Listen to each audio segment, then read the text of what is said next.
Hello, hello. Alrighty, so per request, got this rocking backdrop. I think we'll get off the grieviness. I'll sit right in head of the psilocybus mushrooms. I hope you have a good week. The things that you have been doing are great. I would keep a little bit eye on the question you asked, how do I keep my hands straight when doing this? It comes down to being able to make sure that when I'm doing my arm, I'm coming down with good force. You're also going to be reaching and extending out here. But the concept of why we divide our drum set is so you have ease. You don't really want to put anything far away that you're going to have to change your sitting location. So I would say right now, as far as purchases go, before a cowbell, get yourself a drum seat or a throne, which is super comfy, because you're going to want to be sitting basically like this the whole time. I've seen many drummers sit in many different ways. The most comfortable drummers I've ever seen are the professionals that kind of sit with their back against a backrest, but their butt is always scooched up flat against it, so they look comfortable while they're playing either piano or the drums right here. I personally don't like the back thingy, but I sit on the front end of my stool, which allows my butt to kind of squish over the edge, which gives me a little bit more movement, I guess. Kind of looks like this. That's kind of where I would sit on the drum throne.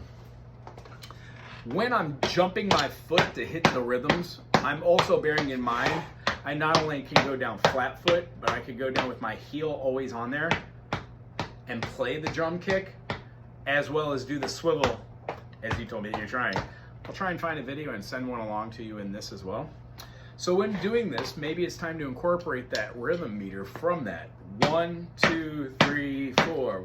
1, 2, 3, 4. 1, 2, 4. 1, 2, 3, 4. 1. Of course, do your other hand. I'm just doing my one hand here. You're gonna switch it up. So when you're going through the process of playing out this foot, you're gonna switch over to both hands. One hand will keep the rhythm, 1, 2, 3, 4, 1, 2, 3, 4, while the other hand plays 1, 1, 1, 1. Then you're gonna play this hand as keeping the rhythm, 1, 2, 3, 4. And then essentially, the foot that would go over the hi-hat would be accenting the beat.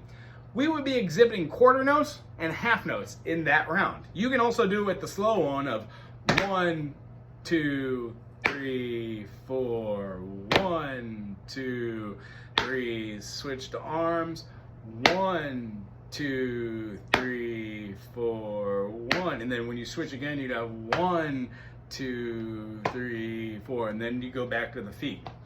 It makes a lot more sense when you start seeing 1, 2, 3, 4, and 1 E and a 2 E and a 3. Foot's exhibiting eighth notes. So when we switch and we've got 1, 2, 3, 4, this hand is exhibiting the eighth notes. Then when we switch, we would have this hand exhibiting the eighth notes with this hand exhibiting the quarter notes. We do that again with eighth notes and 16th notes. So we'd have 1, 2, 3, 4, 5, 6, 7, 8, and we'd have 1 E and a 2 E and a 3 E and a 4 E. That's where it gets hard. So if you slow this down and you see this as being an eighth note, those 16th don't seem too hard over the top of it. So this week, work on that with your wrists and then with your fingers. The concept to the aforementioned, how do I keep my hand straight, is when I'm playing my wrist work, I put the wrist right at the back of where my wrist comes up. About right there. And then I realize I'm gonna wanna have this motion. It's coming down straight. I can have it like this, which gets me ready for my wrists. I could use it like this because one of the methodologies I like to teach and play with is called the Moeller technique, where you drop your hand, get a little rebound, and that rebound you're able to bring back down. The reason why that's important is when you do switch to playing your 16th notes, like 1 E and a 2 E and a, you can give inflection with that downward wrist motion in the Moeller technique to accent any note. 1 E and a 2 E and a 3 E and a 4 E and a 1 E and a 2 E and a 3 E and a. It actually helps in the long run when you go slow and then get faster. This is for the wrists. So when I do the wrist, I practice doing. I'll do it on the pad so it's not loud. See how my pinky's out? Then I pull my pinky in so it's underneath. At this point, I'm not really letting my fingers up here as the fulcrum do all the pressure. I'm letting my pinky and my ring finger bring it down as being the point in between my thumbs and it. So essentially, one of the rhythms, and if I didn't show you how to do this one already, you would do your left hand and your right hand the same with your wrist work. When you get your finger work, you would be doing 1, 2, 3, 4, 5, 6, 7, 8, or 1 and 2 and 3 and 4 and. What you want to do is you want to get yourself to a point where the fulcrum here allows, with just a little bit of pressure, for you to pivot your thumb back and forth, allowing the stick to go forward and backwards. The back end of the stick then you can control with your pinky.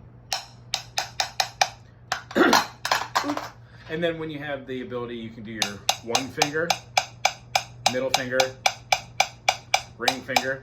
And here's where it gets hard. Yes, even the pinky, you would do pinky. You see how it goes off to the side right there, even for me? Try and keep that really, really solid. And if you can do this for like 2 minutes, good on you. It will make these muscles really hurt. Okay, so that's how you build muscle mass, doing the fingers. And then, of course, you would do 2 fingers. The concept behind this is, yes, just like the stick work for the wrist work, we would hold it at the back of the wrist. Well, for the fingers, you don't want this stick to move. So instead of going up and down, you would make sure that the fingers are doing all the working and that your stick right here that's laying on top of your hand stays relatively level. You don't want it to go up and down with it. It just stays right there while you do your finger work. After you do the stick on top of your hand without it bouncing up and down, and you can move in between your different fingerings, that's when you can take the stick away and your fingering should remain the same. That's when we get into going just a little slower and doing our trigger work. 1 E and a 2 E and a 3 E and a 4 E and a 1 E and a 2 E and a 3 E and a 4 E and a. This would feel like you're accenting the 1 and 3, but you're actually keeping all these 16th notes really solid and just accenting a couple beats. What if you did all the numbers? 1 E and a 2 E and a 3 E and a 4 E and a. How about 1 E and a 3 and the and a 4? 1 E and a 2 E and a 3 E and a 4 E and a 1 E and a 2 E and a 3 E and a 4 E and a. That's how we devise rhythms. When you play it slow like that with the jeez. 1 E and a 2 E and a 3 E and a 4 E and a. Notice how I'm doing the inflections with my kind of like pulling up and dropping. That's when your stick's going to come back for a little momentum. And then the Bruce Lee Kia, trying to do a little bit on space and give the maximum amount of kinetic pressure. That's where we try and get our tip on our stick as close to the surface we're playing and not go way up, but kind of keep it relative. So 1 E and a 2 E and a 3 E and a 4 E and I kind of let it drop back down and push it down a little bit further while not trying to hit the side of it. For this week on the kit, using your feet on the ground, this is the right and the left movement. You're going to say right, left, 1 and 2 and 3 and 4 and.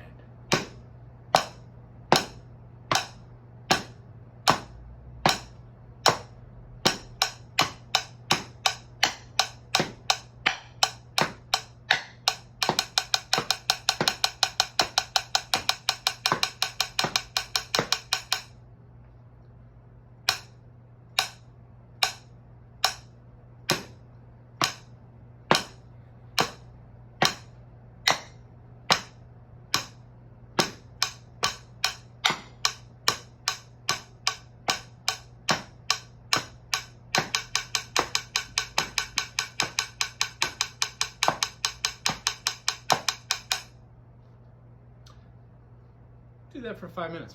It's a great one. And then that will lead into the bluegrass pattern.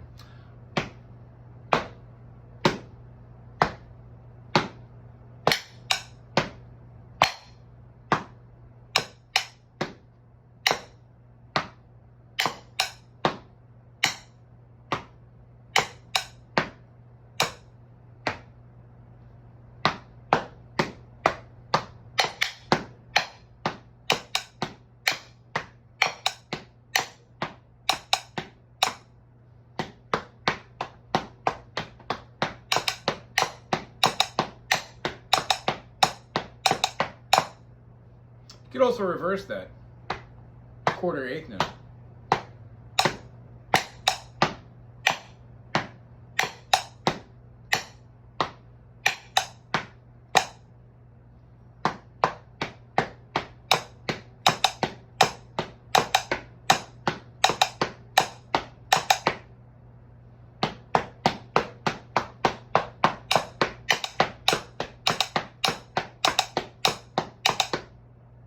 These concepts are what build up good rudiments. So what you want to do is get those foots going. I would say find a curb. Don't fall, don't get hurt. But each morning, put your tootsies on the end of here and then put all of your weight on it. Hopefully I don't fall here. Put all your weight on it and bend these down like this. Woo-wee! That even hurt for me. What happens is it bends out these muscles back here. You also want to do the same thing with your foot and stretch it up this way in the morning. And then when you go to do your footwork, 1, 2, 3, 4, 5, 6, 7, 8, bear in mind, you want to go flat-footed and you also want to go toe, developing good physical habits. It was great seeing you. We'll see you next week. Oh, side note, pick any artist, any song, does not matter, and then individually take out the cymbals, hi-hat, ride, crash. Listen to everything else, but listen just for them in correlation to everything else. So with Knights in White Satin,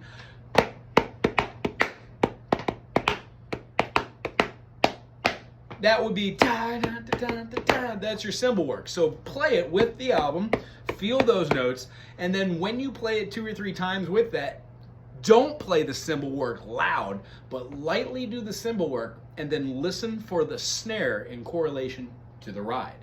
Next time through, listen to the bass kick in correlation to the snare while keeping a light rhythm of what you've already worked on for the ride. And then you would work on playing just the bass and the snare together, then just the bass and your hi-hat, or your ride, or your crash, then just the snare, your left hand, and your right hand. When you feel like the music is loud, most likely the foot on the hi-hat is open and the hi-hat's being played as an open cymbal, or you're going to a ride and crash. There are other cymbals, but mostly like the crash. The splash, and then anything else along that criterion is used for a different type of punctuation. Okay, so cool. Pick an artist, pick a song, go with it, and then next week we'll dissect it in the first 5-10 minutes. Aloha.